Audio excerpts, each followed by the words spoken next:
So hi! Welcome and welcome back to my YouTube channel, and for today's tutorial, ituturo ko sa inyo kung paano nga ba gawing mas safe at hindi ma-hack ang ating Facebook account. But first, subscribe to my channel and don't forget to hit the subscribe button and the bell to notify you for my new updates. And if you want to learn more, just keep on watching and let's start. So ayan guys, for today's video, ituturo ko sa inyo kung paano nga ba yung ginagawa ko para mas safe at hindi ma-hack yung ating Facebook account. So unang-una guys is i-open lang natin ang ating Facebook app.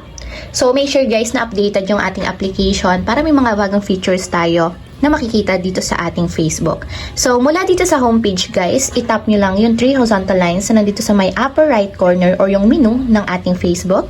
And then dito guys sa menu, i-scroll up lang natin. And then tap natin dito yung settings and privacy. So pagka-tap ng settings and privacy, tap naman natin yung settings. And then dito guys, sa settings and privacy, itap nyo lang dito yung privacy checkup. So tap lang natin. And then pagka-tap dito sa privacy checkup, itap nyo naman dito yung how to keep your account secure. So tap nyo lang.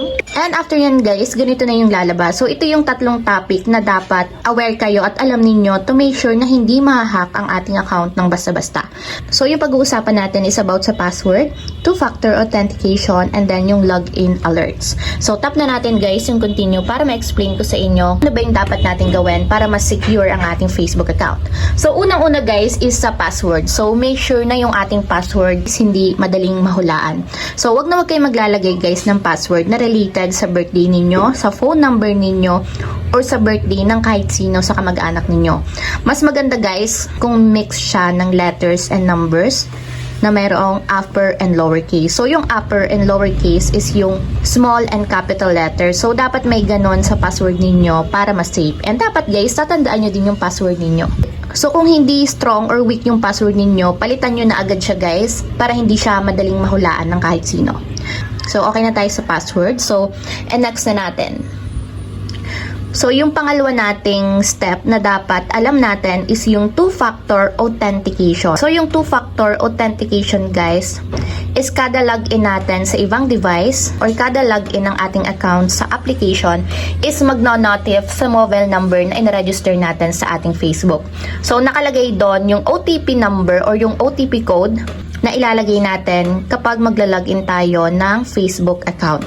So sa ganitong paraan guys is napaka-safe and hindi basta-basta maa-access ng kahit sino yung account natin kasi nga may verification na kailangan pang ilagay bago ma-login yung account ninyo. So, meron tayong two ways kung paano ba tayo makaka-receive ng authentication. So, pwede siya through phone number or pwede din naman siya through email. So, much better guys na pareho na lang para may extra layer tayo ng security sa ating account. So, kapag meron na kayo guys or naka-turn on na yung inyong two-factor authentication, itap na natin yung next. And lastly guys, kailangan naka-turn on lahat ng inyong login alerts through Facebook notification or through email notification.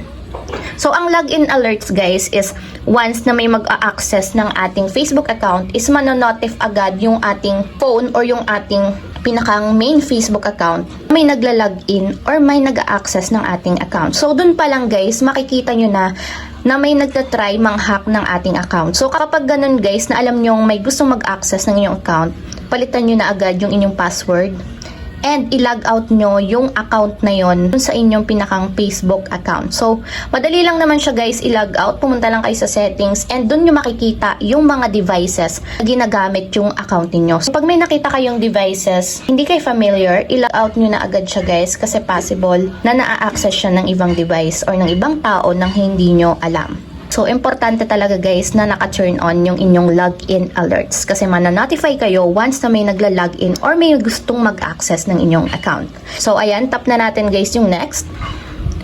And ito yon. So, kung makikita nyo guys, you're all set. Ibig sabihin yan guys, dun sa account ko is safe na siya kasi lahat ng tatlong topic na yon is merong check. So, ibig sabihin, okay yung password ko, strong siya at hindi ganon kadaling mahulaan. So, nakaset na or naka-turn on na yung two-factor authentication and naka-turn on din yung login alerts ko through Facebook notification and email. So, dapat guys, ganito din yung sa inyong security check-up para mas safe and hindi madaling ma-hack yung inyong account. So, ayun lang guys, ganun lang kasimple kung paano nga ba gawing mas safe at hindi madaling ma-hack ang ating Facebook account. So, ayun lang guys, ganun lang kasimple. Sana nakatulong sa inyo. If you have a question, can comment down below and don't forget to hit the subscribe button and the bell to notify you for new updates. And thank you for watching! Living life, every day, late at night, not okay.